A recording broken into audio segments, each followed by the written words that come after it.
Hello, friends. Welcome to the Get Cozy podcast. I'm your host, Alea Young. Get a drink, get a snack, get a project, and get cozy because today I'm going to be addressing the problem that we have in the fiber arts community, pattern pirates. Now, you may be asking, Alea, what's a pattern pirate? And that's a great question because I just came up with the term as I was sitting down to do this video. A pattern pirate is somebody who I would describe as a person who takes a pattern and distributes it for free without the knowledge or permission of the original writer and designer. I'm going to be honest, this has been going on bigger scales than I would like to acknowledge, but it is a problem within the fiber arts community, and at this point it has gotten so bad. Today, mainly, I'm going to be discussing a Discord that had a pirate ship full of pattern pirates, pretty much. If you don't know what Discord is pretty much like, how I would describe it in layman's terms, is a group chat that you can have with your friends.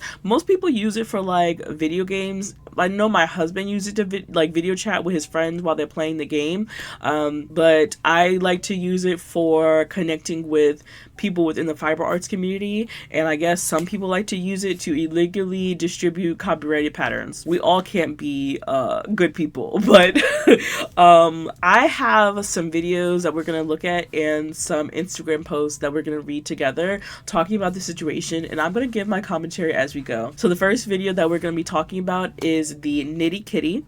She posted this video, and this was actually the first TikTok that I saw on my For You page that talked about the situation, and she so eloquently said it that I reached out to her and asked her if I could use this video.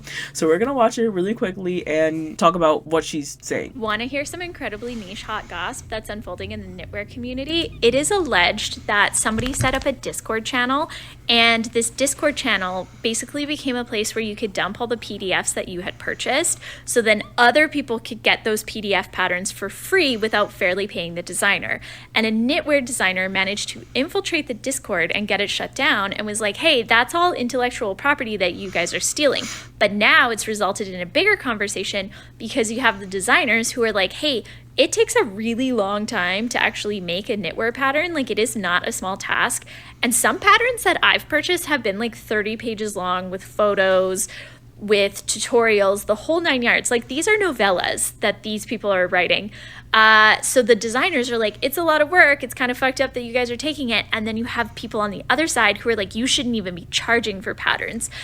You're gatekeeping the fiber arts communities. So then the designers are responding saying, if anyone ever messaged and said, I can't afford your pattern, I've happily given them a copy for free. I want everybody to have access to this information, but like, I also need groceries.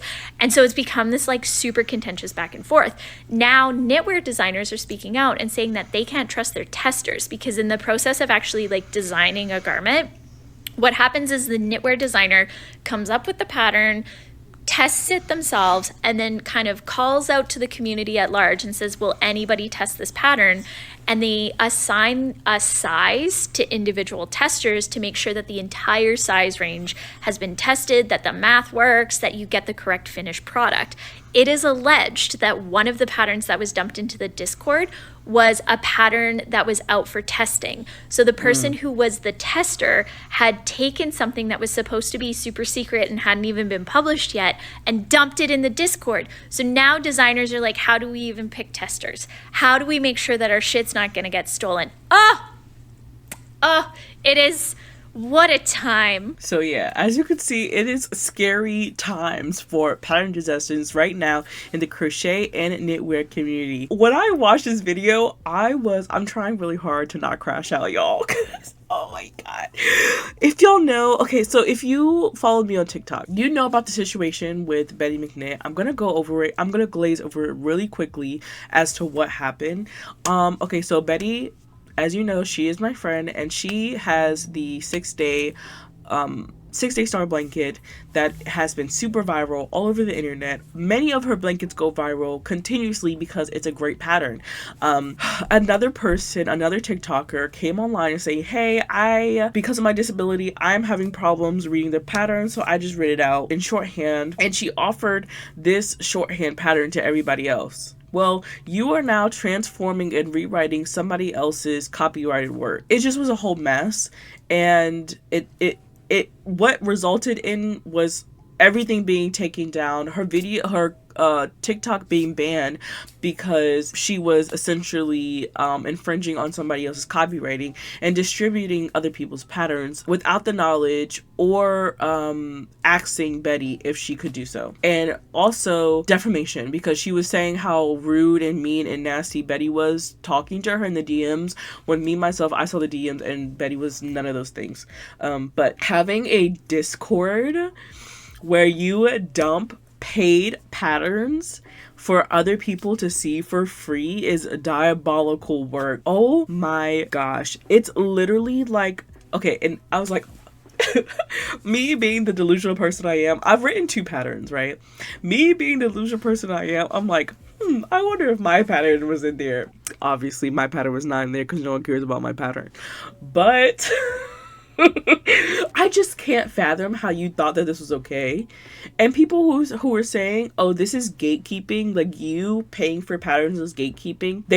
I don't think they understand what gatekeeping actually means. Gatekeeping means telling people, not giving people the information because you don't want them to have it. Selling a pattern, creating something, a written copyrighted piece of work and selling it for profit is not gatekeeping. It's called a business. And it's really weird. It's weird behavior. You know what? It's goblin behavior to think that you are entitled to somebody else's stuff just because it's a digital product. Let's talk about the same thing with books. Do you go into Barnes and Nobles and yell at the person at the register and saying like, oh my God, you're gatekeeping all of these books. These books should be free. You know what is free? The library. You know where you can get crochet and knitwear patterns for free? The library. Why do you have to attack the people who make a living selling their own patterns via digital? And you know what's crazy is I was sitting here thinking about who else could have been in that Discord. Now the Discord has been taken down, y'all. Just imagine. Let's think and let's brainstorm. Who do you think for sure, for a fact? I know I can name a few people that was in that Discord, like their patterns was in that Discord, period. I know for a fact the petite knit Sophie scarf was in there because that pattern is so widely talked about by everybody in the knitwear community because people absolutely love the pattern. Some people hate the pattern because it's so simple. And it's just like, if you think it's so simple and you would never buy it, then just make it without buying the pattern. I did not buy the Sophie scarf. But you know what I do know how to do? I know how to knit. I know how to do stockinette. I know how to do the garter stitch. I know how to increase and decrease in knitwear. And I know how to do I-cord. I can make the Sophie scarf without buying the pattern. Am I going to sit here and say, oh, I'm not going to buy the pattern? No. I'm just going to use the skills that I have to make the Sophie scarf. Now, obviously, I don't know all the details and I don't know all the schematics. I don't know the gauge because I didn't purchase the pattern. And that's something that you have to realize. But if you are so talented enough to make a pattern just by looking at it, good for you. These patterns are meant for somebody. Obviously, they're not meant for you. I can assure you that petite knits patterns were in that I wish that the person who pulled open the Discord, I wish she would have like recorded it or something, you know what I'm saying? Like, I want to know who was in that Discord. But I have a strong feeling that petite knit patterns was in that Discord. I almost can guarantee with every inch of my life that the Betty McKnit 6-Day Star Blanket was also in that Discord. I can also almost guarantee that made to measure patterns were in that Discord. If you don't know what made to measure patterns are, so May Crochet has invented a pattern that you just import your size and measurements into the actual pattern itself, and the pattern will then calculate all the stitches, everything that you need for the pattern, so you can have a made to measure garment. I feel like she's the first person to do this, and I'm pretty sure her patterns was also in that Discord. I'm pretty sure also TL Yarn Crafts. So this type of situation affects any and all pattern designers out there. While I was researching for this podcast, I came across an Instagram post by Woodland Knits. She's a knitwear designer, and she so eloquently talks about this situation and how it affects designers. So I'm going to read her post that she has, and I'm also going to put it up on the screen so you can read along. You may have heard about the recent mass sharing of knitting patterns on Discord servers and other platforms. Ironically, while this drama was unfolding, I almost missed it because I was too immersed in writing a pattern, meticulously working on one of those digital goods that were apparently gatekeeping by putting a price on it. Now that I've caught up, read discussions, including screenshots on Reddit's Craft Snark from Viable Knitwear's interactions with server moderators, and seen some responses from other designers, I want to add my perspective. Trust me, I have thoughts. So let's start by addressing their claim of a gray area. One, is unauthorized distribution of digital goods a quote-unquote gray area? The answer is a resounding no. Not maybe, not it depends, just no. Here's what it actually is: illegal. Let's get one thing really clear. A knitting pattern, any pattern, whether it's paid or free, is copyrighted work. The moment it's created, it is protected under intellectual property law. The proprietors of patterns, theft, and those benefiting from it often use misleading language to soften the impact or twist the narrative. And she's completely correct when it comes to this being a intellectual property infringement. That's why I had to ask for permission from both Woodland Knits and Kitty Knits for their permission when it came to using their stuff. Well, granted, because of fair use, I don't have to because I'm commentating on it, but I'm gonna ask them anyway. It's just, if I have the time and the energy to ask them, I'm gonna do it. Any written work that you put on the internet or create, it's intellectual property and is protected under that law. But the facts remain: unauthorized distribution of copyrighted work is a direct violation of intellectual property law. This includes reselling, sharing, or distributing patterns or their contents without permission. This applies to both paid and free patterns. Free patterns cannot be distributed as downloadable files on platforms like Discord.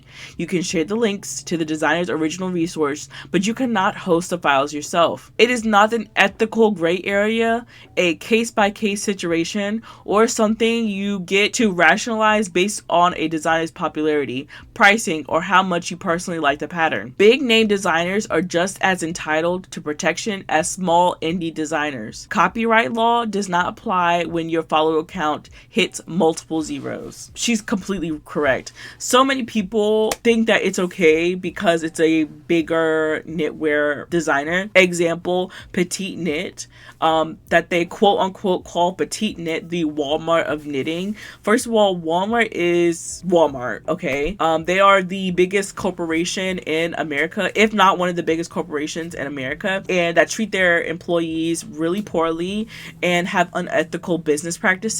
Whereas Petite Knit is a small business that has a team behind her. She is very successful in what she does because her patterns are great. Are they simple? Yes. Her patterns are specifically perfect for a group of knitters, being the beginner knitters. And if you're not a beginner knitter, then it's not for you. Same thing with the 6-day star blanket from Betty McKnit. I'm gonna always talk about this because so many people, I was like on the front line when this issue was happening all over TikTok and Instagram.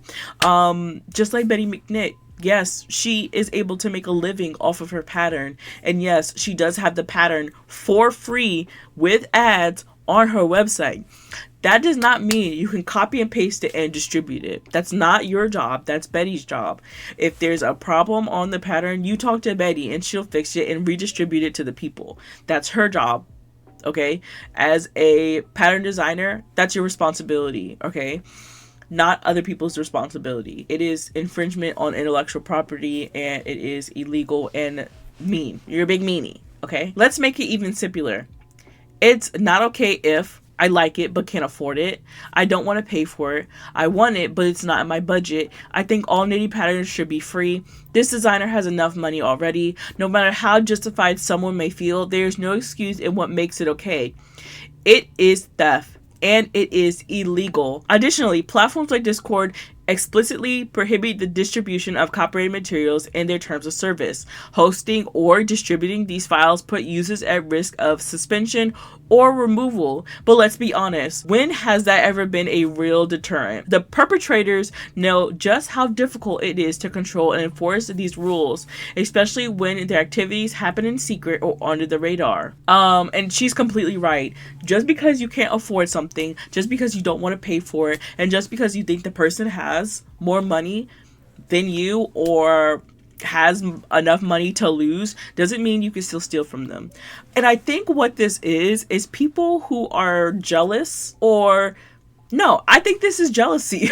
Because why would you think that it's okay? I feel like if a lot of people would just turn around and put themselves in the designer's shoes, like, okay, just imagine if you wrote a book. You spent however many months or years writing a book, and you publish the book, and you're so proud of the book, and people who pay for your book is like, oh my gosh, I love this book. But then they're the little haters, the little mice, the little goblins, the little ghouls out there who decide that they don't want to pay for your pattern. You have enough money, that you're already successful. I'm gonna take your book and I'm going to digitally download it for free, and I'm also going to, let my friends see it. I'm also going to give it to my friends. I'm going to put it in my Discord. I don't know how many people are in the Discord, but I'm going to give it to my people in the Discord, and they're going to also read it without paying for your hard work and dedication to the craft. Okay, and just imagine, some patterns range, my patterns are like $3, but I've seen patterns that range up to $12. $3 to $12, okay? Let's meet somewhere in the middle and easy numbers for us to calculate. Just say your pattern is $10, right? And say there were like 20 people in the Discord that read that pattern, that downloaded that pattern, that read the pattern, that made the product. That's $200 that somebody took out of your mouth, took off of your table that you feed your family with, took out of the dog bowl, the dog's food. You know what I'm saying? Money that could have been used to pay bills and keep the economy going, or used to produce better patterns, or the money that could have been used would be covered on another pattern that could be free. Right? It's stealing. You're a thief, a pirate, a pattern pirate, okay? And you shouldn't be proud of that either. Progressive language misuse. Being paid for your work is not gatekeeping. Now let's talk about the term I've been throwing around in discussion recently and in the past, particularly in reference of charging for knitting patterns, gatekeeping. Gatekeeping has become a buzzword, even misused, overused, and twisted to fit specific narratives. So, what does gatekeeping actually mean? At its core, gatekeeping refers to unfairly controlling access to resources, information, or opportunities. But here's a problem. Many people weaponize this term to make any limitations or costs seem like unjust exclusions. Let me be very clear. Pricing your work is not gatekeeping. Expecting to be paid for the time, skill, and effort it takes to create a project isn't gatekeeping. It's called having a job. And I love, Woodlands Knit, she went in on this post. I'm not lying. Like, this is why when I read her post, I was like, I have to put this in the podcast sheet, because she went in. Let's break it down further. If designers who invest time, skill, and financial resources into creating patterns are gatekeeping simply because they charge for their work, then by that definition, streaming services like Netflix and Disney Plus are gatekeeping. Software providers like Adobe are gatekeeping. Your local supermarket is gatekeeping your access to food. Work for a company, you are gatekeeping your time, skills, and labor by requiring a paycheck. Imagine you've worked hard for months on a project and your boss says, hey, I don't think your work is in our budget right now, so we're not going to pay you. But don't worry, we shared your work with clients. You're really contributing to the community. Sound absurd? That's because it is. And it would also be illegal, which is why protection exists in traditional workspace. Unfortunately, for those of us selling digital goods, enforcing these laws isn't as straightforward. So like she said, literally anything that you pay for, the person who is selling it is just gatekeeping, right? No, what it is, and people who use words like this, like gatekeeping, are either broke or talentless people who want access to something, feel entitled to something that they can't afford, or can never put in the effort to actually produce themselves. That's what it is. Just say you're lazy. Just say you're a lazy thief. Just say you're a lazy thief pattern pirate, and we'll just keep going and accept the fact that you are a digital criminal. Like, just accept who you are and let's just go about our day. All right, last part. Why gatekeeping is misused. When people accuse designers of gatekeeping by charging for patterns, what they're really saying is, I want your work for free and you're stopping me from getting it. This misuse of progressive language is harmful because it shifts the focus away from the real issue, entitlement. Designers don't owe anyone free patterns. And let's not forget the countless free resources that already exist. Free patterns, tutorials, tools to create your own designs, calling fair payment for work. Gatekeeping not only devalues that work, but also ignores that the reality that most designers are small business owners, not corporations. To put it in perspective, if you can afford coffee, streaming services, or yarn, then you can afford a knitting pattern. Calling fair payment for work gatekeeping is not just false, it is a deliberate attempt to devalue that work. It's just so weird. It's such a weird behavior. You guys are weird. Like, literally, if you're watching this video and you are either in that Discord, or you're watching this video and you're like, but they are gatekeeping because why patterns should be free. I'm judging you through the camera right now, okay? Unauthorized distribution isn't a gray area, and expecting fair payment for labor isn't gatekeeping. It's time to stop misusing these terms to justify theft and entitlement. Stay tuned for part 2, where she talks about stealing for the greater good. I don't care what you say, Woodland is. They went in on that Instagram post, and I can't wait for her part 2. So I'm gonna go ahead and link that Instagram post down below as well of Nitty Kitty's, her rundown and summarization of the situation. All right, so before I start on my rant and yap session, let me go ahead and get a little drink of my drink to wet my whistle. Okay, let's get into it. I'm trying not to crash out. I'm trying not to go in and yell and throw things because I've never imagined that we would have this type of issue in the fiber arts community, period.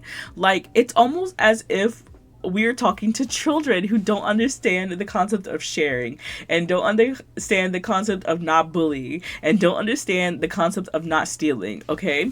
And how stealing is wrong. Digital patterns, whether somebody gives them out for free or not, are intellectual property and protected under copyright law, okay? People who are saying, oh, this can't be copyrighted, or a certain pattern, no matter how simple or complex it is, say that it can't be copyrighted, it is. Once it's published, it's copyrighted, and it's part of their intellectual property. Just because somebody came up with it first does not mean that you have the right to steal it, okay? Nor do you have the right to distribute it. Nor do you have the right to modify it and make it your own, right? Okay? You get me? I feel like the type of people who does this type of pattern piracy are people who are talentless, because if they knew what it takes to write a pattern and come up with something that is original that no one else came up with, or even write something eloquently enough to where other people can read it and understand, then they would not think that this was okay. On that premise alone, they would know that somebody worked so hard to do this enough so that they can get paid for it. So if there's any pattern pirates out there watching this video right now, let me give you a bit of advice. If you go on like places like Hobie and find a pattern, it's a free pattern, and you download it, do not send that pattern to somebody else. Okay, send them the link so that they can download it themselves. Why? Because Hobie pays the designer per download. All right, even if the pattern is free for you to have and you don't pay for it, that designer is still paid some way. All right. If you get the pattern from a kit and it's exclusive to that kit, don't then take that pattern and give it to somebody because it's part of a kit and it's paid for and you're still stealing. Okay, if the pattern is free off of somebody's website, but they have ads on it, you can, and it really depends on the designer, but you can copy the pattern and paste it in your notes app and read the pattern from there. But do not take that note and then send it to other people, okay? Because now the designer is missing out on ad revenue from people who would originally visit their website to get the pattern. Send the person the pattern, okay? It's still free to them, but it's a monetized pattern. If you see a pattern on Ravelry that is free and you download the pattern, do not send that pattern to another person. Send the link to the pattern off of Ravelry to that person so then they can go to Ravelry and download themselves. If you go to Ravelry or anywhere else and pay for a pattern, just because it's in your possession, you are not authorized to distribute that pattern to anyone else. Why? Because now people are using a pattern that is paid for, but they did not pay for it. Okay? If you are a pattern tester, somebody gives you a draft copy of their pattern, which is top secret information and is still protected under copyright. If they give you that pattern in the guise of you testing it, do not distribute that pattern to anyone else. Why? It's not even a finished pattern, so if there's any kinks or anything, like, it's probably fixed at the end of the testing, but if somebody gets it before it's fixed, they're now going to the designer and they're like, wait, that was fixed in the original pattern. How did you get a draft of the pattern before everything was fixed? Okay? That's still theft. Okay? You're still stealing. If you want patterns for free, there's plenty of patterns that you can get for free. On Ravelry, on Hobie, on places like Yarnspiration, there's free resources. Go to the library. Get your library card up, okay? Get your resources up. Stop being lazy. If you want a pattern for free and you are able to get in contact with the actual pattern designer, lay your cards out for them, right? Tell them like, hey, I really like your pattern, but it's just not in my budget to buy your pattern right now.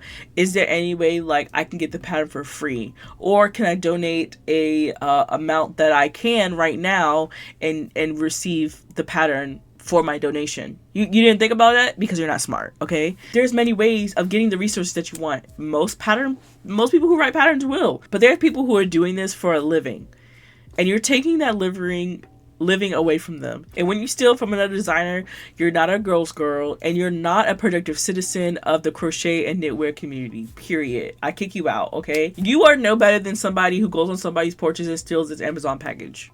Literally, you're down there. You're down there with the thieves, all right? So yeah, guys, I think that's all that I want to say.